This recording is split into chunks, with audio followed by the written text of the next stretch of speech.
So far, we've worked with HTML and CSS. We know that both these programming languages instruct our web browser on how our web page should be displayed. We also learned that HTML and CSS are static languages that do not interact with users. In this section of the course, we'll be exploring a very powerful client-side programming language known as JavaScript. When we say client-side, it means the language communicates with our web browser to allow user-to-web page interactivity. Client-side languages differ from server-side languages such as PHP, which we'll cover later on. Server-side languages communicate not with a web browser, but with a web server. JavaScript can be used to implement many different types of interactive features on a web page. Let's take a look at some examples of JavaScript functions that interact with users.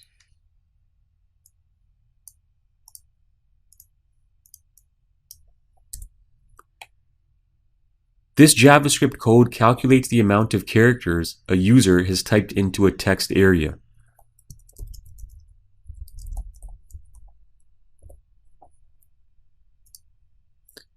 Once you type in the line of text and press the Calculate Characters button, you'll see that this line of text has 23 characters.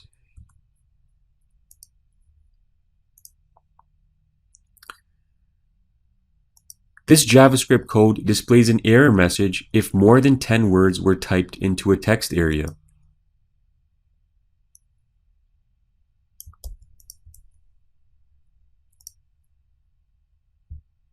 This is the pop-up alert that appears if more than 10 words are typed in.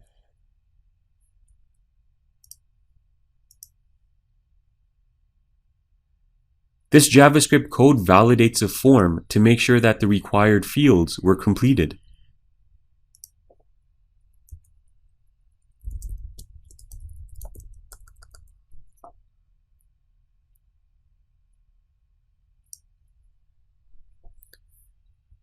I've purposely put an incorrect email address and left the other fields blank. These fields are required. So once we click Submit, we receive an error message saying that some of the required fields were not completed. This is done using JavaScript validation.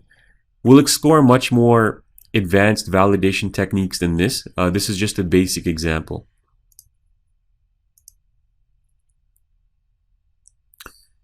This JavaScript code ensures a user agrees to the terms and conditions of a web page in order to submit a form.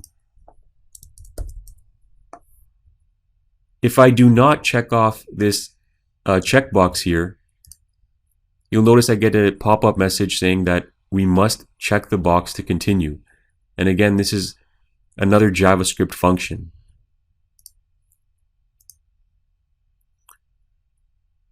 This is a slightly more advanced script. It's a tic-tac-toe game.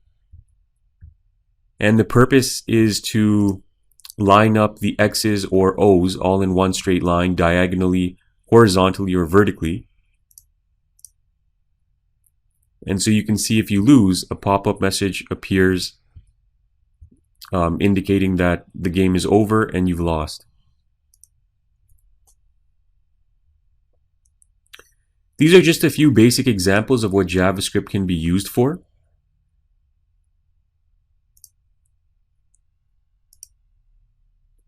JavaScript does have some limitations. We've already touched on one in that it cannot be used to communicate with a web server. JavaScript cannot be forced onto a user's web browser either. Remember, JavaScript is a client-side language, meaning if your user has turned off JavaScript support in their web browser, your script will not work. Also, if the user's web browser is outdated, it may not allow certain JavaScript functions to work correctly. Note that almost all modern web browsers support JavaScript by default when installed. Many people also confuse JavaScript with Java. Note that these are two languages and they are not the same. Java is a much more powerful and complex language in the same category as C and C++.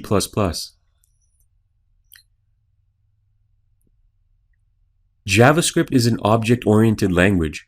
This means that attributes of an object are contained within variables. For example, if we want to describe a person, we'll refer to this person as the object. We would typically use attributes such as name, height, weight, gender, and age.